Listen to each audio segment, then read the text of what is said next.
She's a doctor. Hi, I'm Dr. Dovec, and she's a dietitian. Hey, I'm Hannah Schuyler, and together we are the Weight Loss Collab. Welcome back, everyone. I am extremely excited to bring onto the Weight Loss Collab Kristin Willard, who is a dear friend for many, many years now.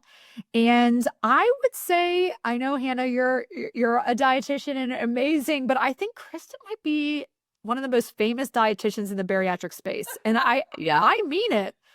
You really are.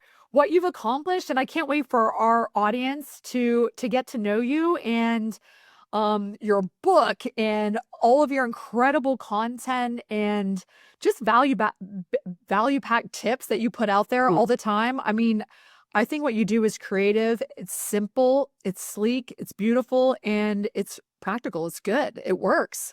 Well, thank you so much for that amazing introduction. It means a lot coming from you, who I admire so much for just all that you have accomplished in the bariatric world and all the different degrees and stuff you have, doing social media, doing podcasts, doing surgery. I mean, you are an inspiration as well. So thank you so much for having me on.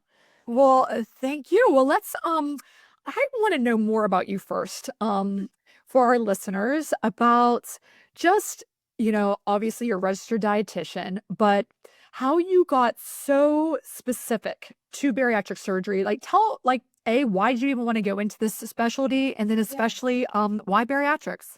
Yeah, well, thank you for that question. It's kind of a mix between things just kind of coming my way and then also being genuinely interested with working with clients more one-on-one.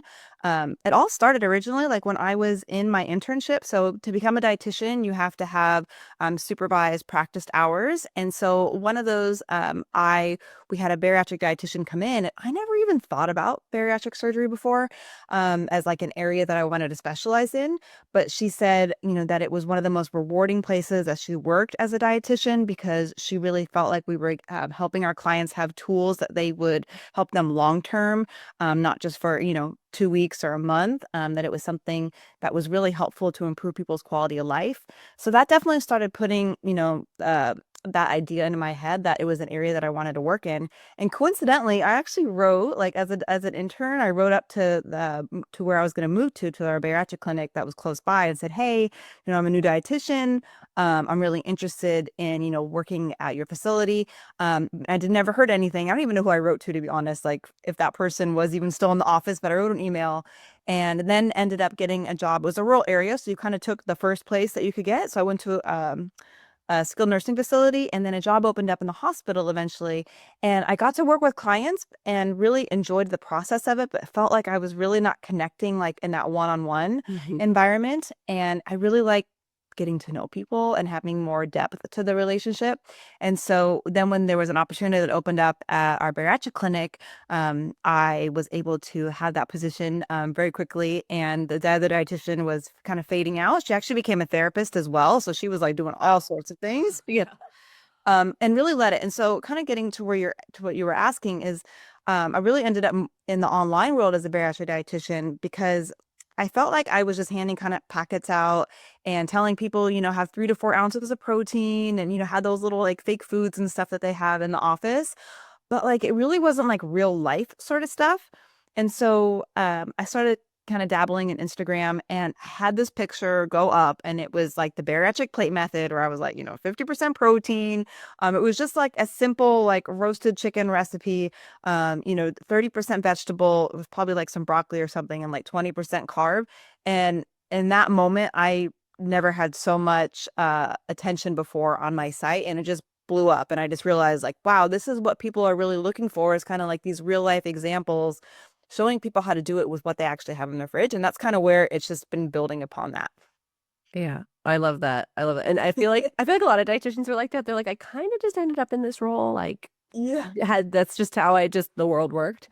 Yeah. I like that concept of I tell people this all the time when they ask me, what do we eat, blah, blah, blah. I'm we have to live within reality. I can tell you all these beautiful, glorified, amazing things, but we all live in a reality of people who are, picking their kids up from and taking them to 80 different practices during the week. And or they've got little kids, or they've got big kids, or they're retired, and who knows, there's all sorts of different things. So I love that idea of make it just real. Yeah, real and life. approachable. And I think, Mhm. and my pictures, I've never been like a fancy photographer, and I feel like my pictures, I thought that would hold me back, but in many ways, I feel like it made it more relatable to people. Like, oh, this is something that I can do. Because sometimes you look at those Instagram pictures and you're like, whoa, I don't have flowers to like put around my dinner meal. Yeah. Yes, yes. I have a I would weight say, plate. I think your that brown countertop is like iconic now. Like that's like part of your brand. It's like, oh, that's a Kristen dish. I can see it from a mile away. I just recognize that backdrop to these amazingly simply put together meals. Thank you. I know that was also a gradual like, wow, I guess this is my brand. I didn't realize that. So I was putting together the cookbook, and she's like, what kind of is your, feel, you light, your dark photography? And I was like, actually, like people really know me by this. So she went out, because I didn't do the photography for my own cookbook. The publisher wanted a professional photographer. And so she went out and she bought like a background that was really similar, just so that she could be able to kind of keep that on, on brand of what my dishes were. So I love that. And I mean, correct me if I'm wrong. I think that your cookbook is the bestseller in the whole bariatric community of all published books. Is that true? I don't know if I don't really, I go on Amazon sometime and I do look at it. I notice that like the sponsor, we've never sponsored it. Like you can go on Amazon and you can sponsor it, which definitely like raises your, level of sales. I think Megan Moore also, who's a bariatric dietitian, I think she also has one of the leading cookbooks. But I don't know. I think it kind of goes back and forth. I think probably just organically is probably what you're saying, but I don't know if it is when you take in like sponsored posts and whatnot. Wow. Yeah. Well, I was Impressive. So hard to do. I was saying before we started recording, I was like, normally your book is like literally the only book I have on my desk. And people ask for a cookbook. I'm like, this is the one. Just order it. Like go online and this is it. Because it does. It's like, again, it's just accessible and it's simple. And I think that people can glean a lot of information. And just Yeah. so people are listening, so that because we're giving this glowing review, remind us the name of your book specifically. Oh, Bariatric Meal Prep Made Easy. I have it right here. Oh, yay. There you go. I know. I set mine's boxed up. It normally is right on my desk. I just don't I have it right here. There you go. So this one doesn't have the wood in the background, but yeah, like kind of more of the gray. There it is. Yeah, kind of more of that background. Impressive. I felt like motherhood kind of helped like create like simple recipes, because I was originally like, when I started making food, I was trying to do it like during nap times because I was, we moved away from the area that we were in. We're kind of more in this rural area. And I was trying to kind of continue my professional work, and then also be a mom. So I was like trying to fit them in. So a lot of the recipes are like super approachable because you have limited times. Yeah. But before that, I was like, because I'm also a real food dietitian, like functional. I just love like all of that as well, like sourdough, and fermenting and all that stuff. But it takes like a long time, and so my approach to cooking has really changed with being a mom and being like kind of more real, more time focused than I was before. Wow. So what year did that come out then, that cookbook? 22, I think, because it was still COVID. Because I remember like they wanted me to do a book tour originally. Like they said they would normally do that, but because of COVID stuff that was going on, I didn't do that. So, or I didn't have to go to like local, places to go, release your book. Wow. So I know it was still COVID times, which I want to say it was 2022. I feel like time is like flown by. Yeah. My years, like I just get 2022. Yeah. My years get kind of jumbled sometimes between 20 and 25, like all those COVID years kind of blend together. Yeah. So everyone, Bariatric Meal Prep Made Easy. Yes. Kristin Willard. It is it's outstanding. And I think there's so many strokes of brilliance in it, especially one of the things you did do. I know you couldn't go out and meet the people and do a book tour, which that sounds so impressive. You did send a lot of those out to different dietitians at programs. Yeah, we did send them out like initially, like when it was released, we sent them to a variety of different people. Actually, I was just looking at myself and I have like ones that are still up there because I got a bunch of them. And I was like, oh, I should give those away still. As far as, we were trying to, with that promotion. So yeah, we went to different places and just kind of making sure that people knew that it was out there, that this resource was out there, that people could have. So and it's morphed now. So I originally had like, because I think this is like 60 recipes. And then I continued with, creating the recipes and whatnot. And that's where the Bariatric Meal Prep Academy kind of came in, where now there's a place that people can go to. Like it's made into like a WordPress app where people can go in, get recipes there. I do like weekly meal plans there as well. And then also including like that dietitian support where people have access to me. So trying to like build up, because like recipes are a great place. Like absolutely, like I think everyone should have some like core recipes, but sometimes you feel like you want a little bit more support and guidance, and that's kind of where I've been building upon since the cookbook has come out. And then you, of course, have been a guest on the Bariatric Symposium, which also started because of COVID.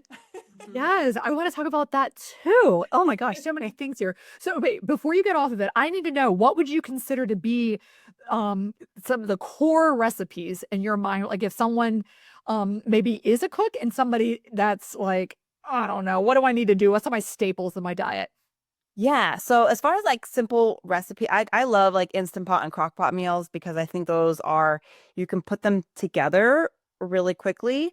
I also like meals that tend to be like less dishes. So I do, like sheet pan meals or like one pot skillets, like specific recipes that I'm known for. I would have to say it's the chicken pot pie recipe that I have created. It might even be on the front page. That one always gets like a lot of attention. And what I did was I took like a chicken pot pie recipe, modified it to make it more, bariatric friendly, a little bit, less fat. And then instead of having uh the pie crust, we did wonton wrappers. And so the wonton wrappers you cook ahead of time and then you fill them in with the chicken pot pie. Here they are right here, like in little muffin tins. And What that?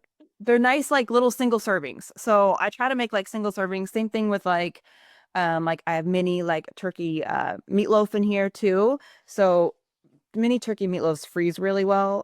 That's another good one that I think is helpful. When someone's able to tolerate stuff farther out, I think mason jar salads are just like great options because you can put together 3 or 4 of them within, 10, 15 minutes using rotisserie chicken, adding, your favorite vegetables, and then whatever sort of like healthy carb that someone wants. So something like beans could be the carbohydrate or quinoa, and really trying to keep it as simple like as possible. So does that kind of help answer your question? Yeah. I was like, Hannah, will you make me that I know. I'm laughing because pie thing? she does not cook. So I don't know about is That's why I was like, shut it. No, it's like a microwaver too. Yeah. Oh, she's a reheater, which is great. But yes. There's the microwave. Yes. So Yeah. but And yeah.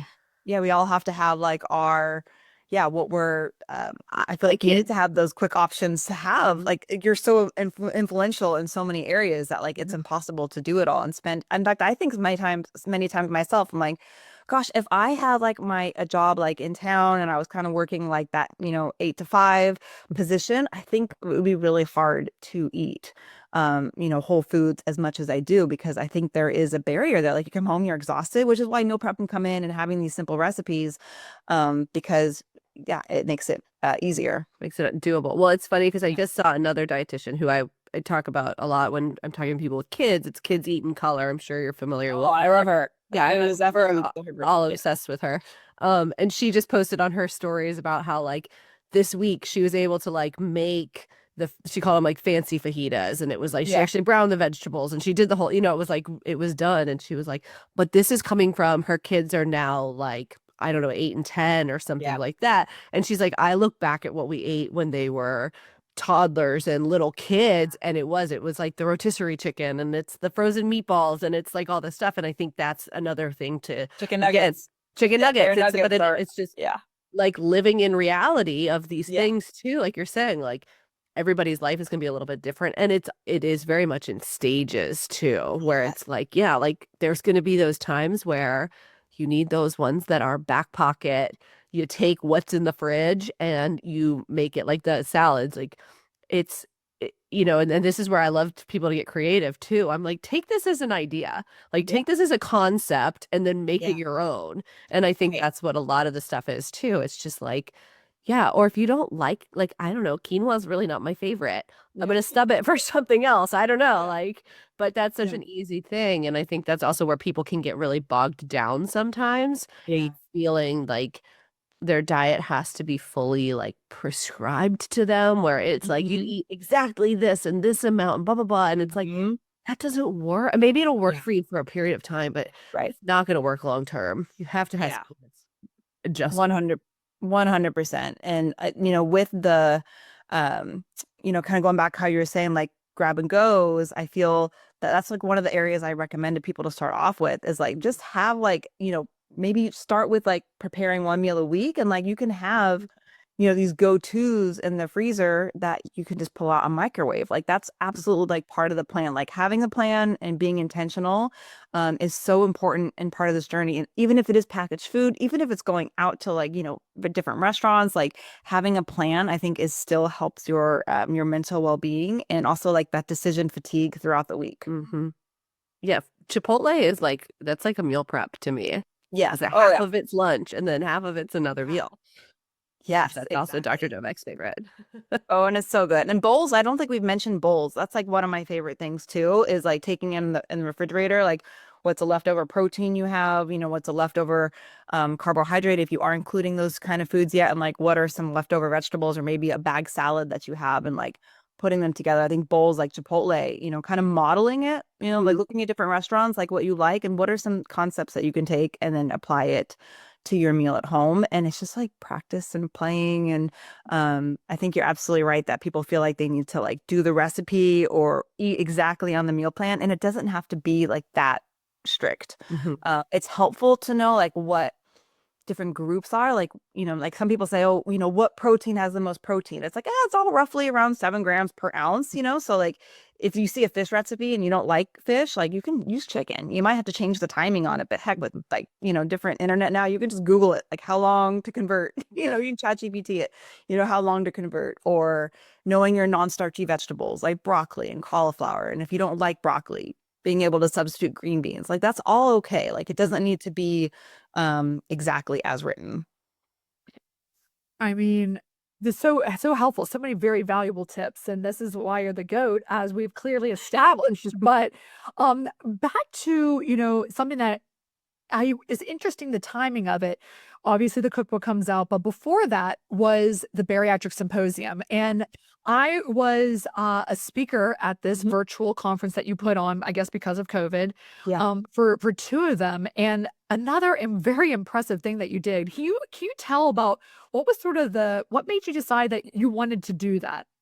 It's definitely something that was always in my brain is to do, because I did speak at another conference one time, and I think it was like in 2018 maybe, and really loved the energy, had a great time at it, and then also felt that it was not accessible to people that just didn't have money to travel, or you know, just didn't know about it, or, you know, just for a variety of different reasons. And so I felt, and that was the kind of the initiation of the idea, like, oh, I think it would be really cool to do this online.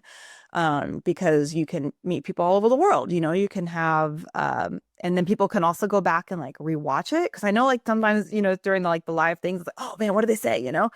And so that was kind of the initiation for it. And then when COVID happened, just feeling like, okay, what can we do? Like what you're just trying to think like outside of the box as far as, you know, different things that we could do to kind of bring people together, have support, without necessarily traveling. And so that was when I initially like put that together. And I feel like it's might be, I don't know, it's one of the more popular things that I do every year. And I now have people that like look forward to it every year.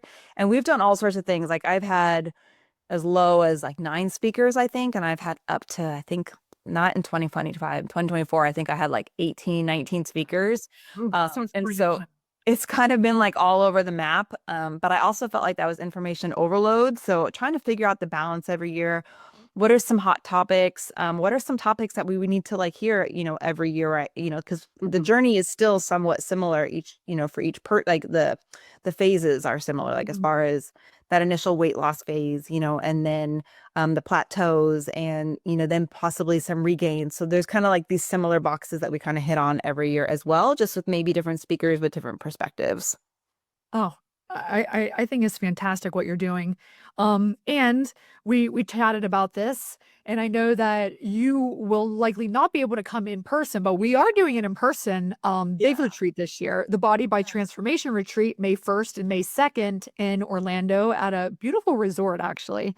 And I'm going to first off make sure we're going to pay to get all of those cookbooks off your hands. Everybody that's going to the retreat, when giving them a cookbook. All right, guys. So if you're going to the retreat, might as well, and then you can get the cookbook at the same time, and we'll make sure that we get you for all of those.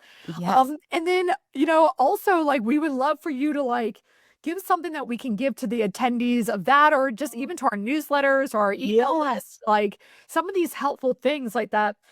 Gosh, that chicken pot pie recipe, something like that. We want people to know about it. So I think that what you're saying is community is really important, and Absolutely. that you can know. Hannah always says this, so I'm like stealing the words out of her. Like, she always talks about, like, yeah, I could tell you all about, like you said, here's the protein, and that is very redundant, very standardized, very, doesn't give you the passion for why you do what you do.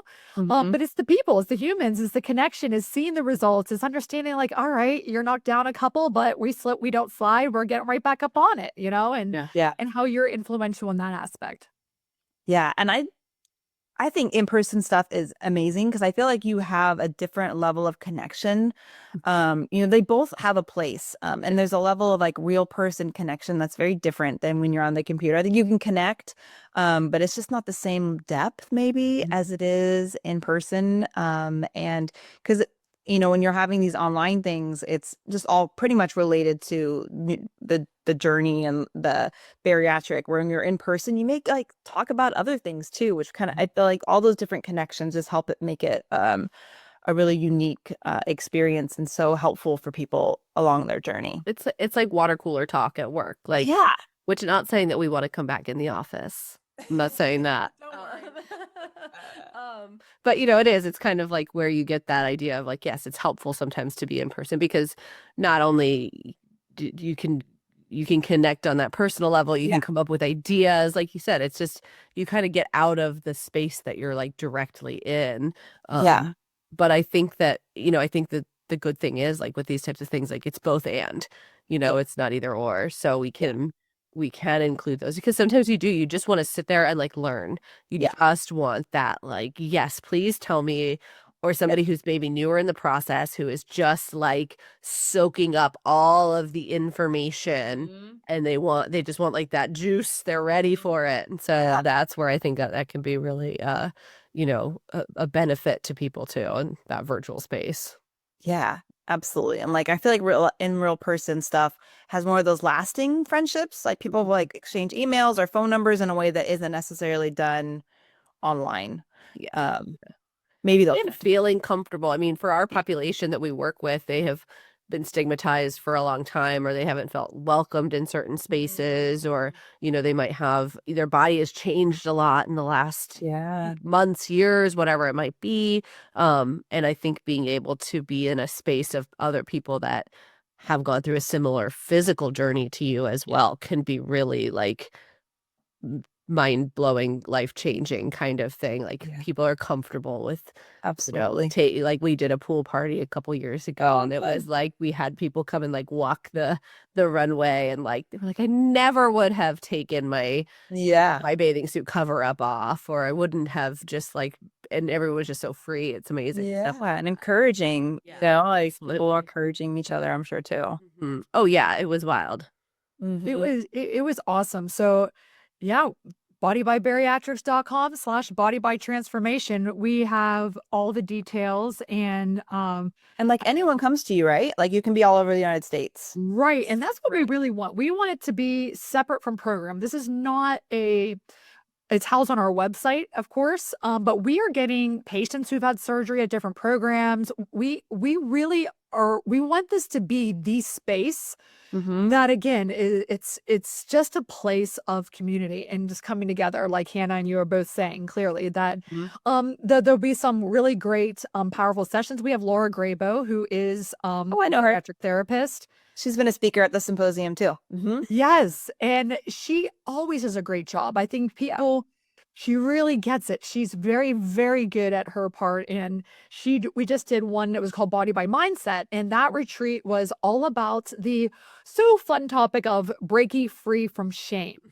And people ran towards it. We actually were at capacity. We sold out, I guess you could say, that people wanted to share how just shame is just weighs you down literally more than even your physical weight does. And that conversation, it was very intimate. It was very vulnerable. It was very powerful. I mean, it was very emotional even for me as a recipient of it. I think we all, it was just safe to let our guards down. And I realized that just even my own life, I might not be a specific bariatric patient, but I do need those times to pause and reflect on what is my purpose here? And is my life really fulfilled in the way I want it to be? And we're kind of playing on this whole butterfly effect that all these small decisions that we make, how they make such a big impact on our lives.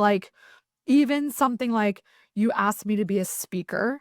I was telling Hannah just even about how our relationship started. And then I got your digits. And so then we started texting. I feel like I was in Baltimore still. So it was definitely I had to be one of your earlier onset ones. Yeah, absolutely you were.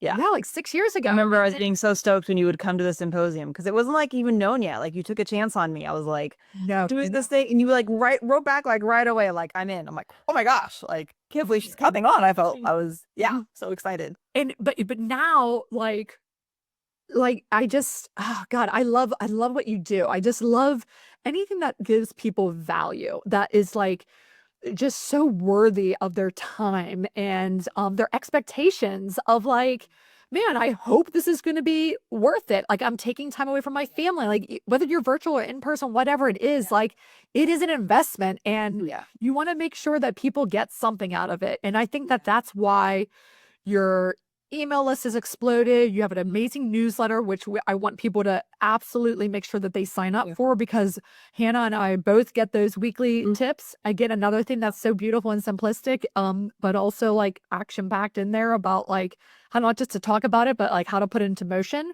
I think all that you're doing is really exciting.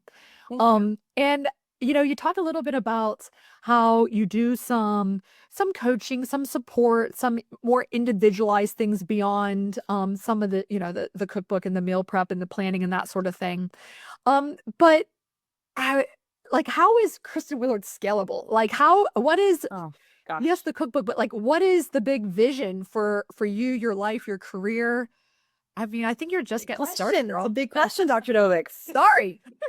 But I think that's something that's always evolving. I think I overall want to be able to have an impact on as many, bariatric lives as I can, as far as, being able to make helping people feel like it's something they can do. I think there's a lot of self-doubt. And I want to be able to make it as accessible as possible for people to feel like it's something they can do. In the ideal world, I would love to be able to have the Bariatric Meal Prep Academy be a resource for different bariatric centers, for patients to go to, or clients or whatnot, whatever word you want to use, to be able to go to as a resource to get reliable recipes and meal plans.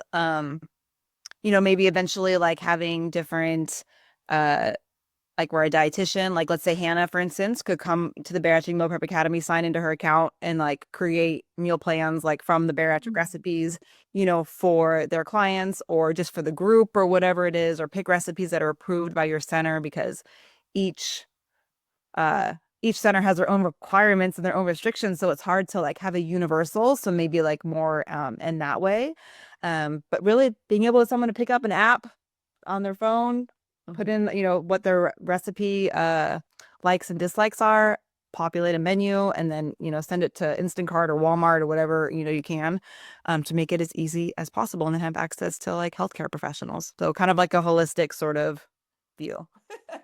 That was my big thinking. That was my big thinking. I wasn't expecting that question to just kind of float out. I like it. And you know what? Hannah is also, she is a registered dietitian. I guess that is her background, but she's an incredible digital creator. She actually does a website. And so, Hannah, we should put that academy on our website, and we should definitely put the cookbook link on the website. We're going to put all your stuff on. We're going to backlink all of it because this resource. Because you know what? I am in the toddler phase right now. I'm like, I can't make all this stuff that you've done. Yeah. It's, I mean, what you do, it's very time intensive. Like, I think that's something else too. It's just like the amount of work that goes into creating recipe creation and development, all of that, and writing a cookbook is insane. But yeah, I think that's, It'd be nice making an that app my is team- really hard. We tried It's so to make much more one. than I realized. Like, I just thought that, you know, I have definitely worked with different white labels before, but it's just not as, not like, by saying a white label, for those that don't know, it's like they kind of they have this app for everyone, and then you just put your information in, but it's just not like as personalized.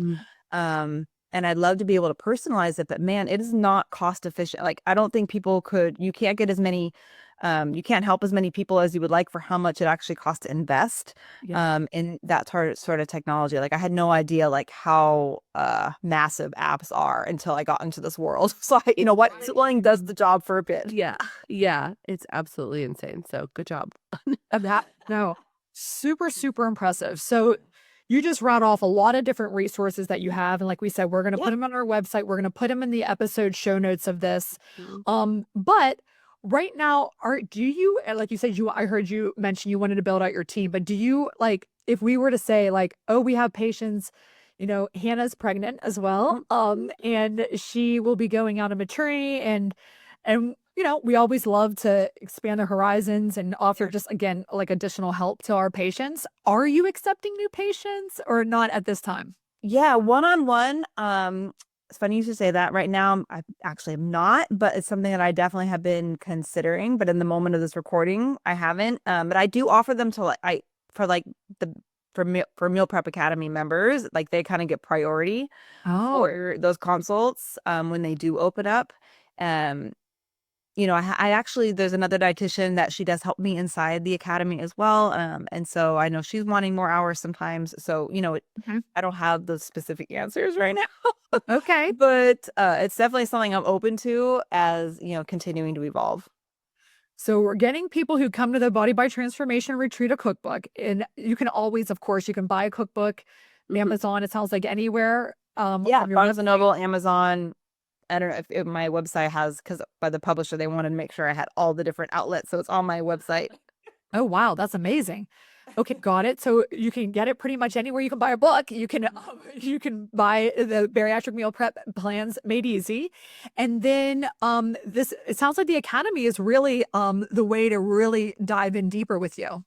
Yeah, absolutely. Like, I'm in there like every day. We actually have like our own community in there as well. And so there's just different resources, like depending on, you know, we were talking about different stages after surgery. So like 0 to 3 months, 4 to 6 months after surgery. And then I think I have 7 to 18, and then 18 plus is how I personally have divided up the phases. And so there's a toolkit like for each one where you know, can create your meal plan. I can help you with that, like in there with questions and stuff. And then I do almost weekly like live coaching calls. And then there's a community that people can just always ask questions, like kind of bounce in there. And it's not on Facebook anymore. Like, it used to be on Facebook, then it was on Circle. And now it's all within the app. It's the web-based app. Incredible. That's awesome. Thanks. That's awesome. I love it. Well, Kristin, this is just scratching the surface, and I think these collabs need to continue. Yes, absolutely. The conversation was incredible. What you're doing is amazing. I can't wait to see what's to come and how we can further help to just get your information, this information out there for everybody.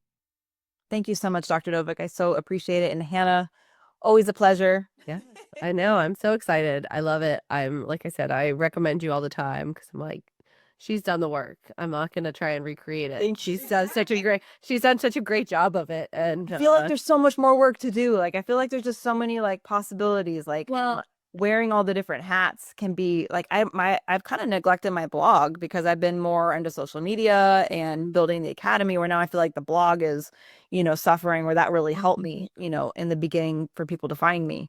Yeah. So it's always, and then I'm like, oh, I need to probably do less of the coaching calls and kind of more like spread the word. But like, I love doing the coaching calls too. So it's hard to do it all. Well, that's where it is. It's like the collaborations are so helpful, and we, our catchphrase is just add it to the list. We do. But, I think that's where it is. It's like, I know that you are a dependable resource for me to tell clients, like, hey, you are looking for meal prep stuff specifically. Like, this is it. This, just don't look at any, like, just tunnel vision to her.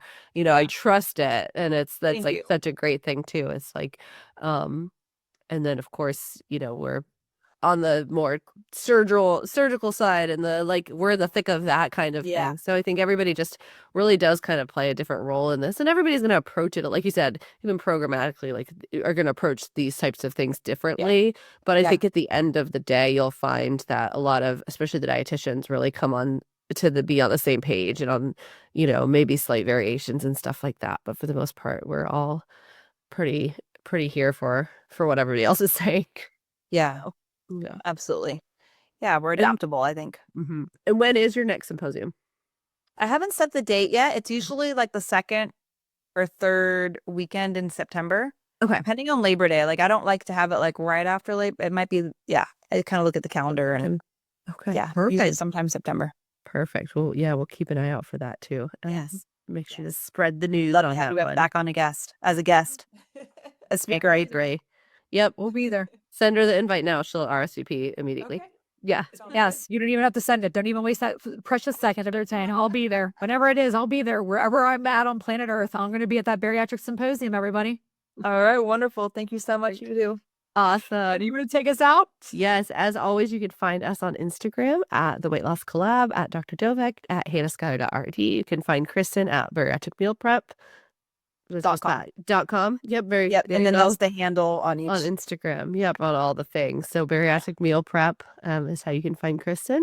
And we love this, and we will talk to you guys soon. Yeah, such a good episode. Thank you again, Kristin. Yes. Fabulous. And more to come, our friends. Thanks again, guys. Bye. Bye.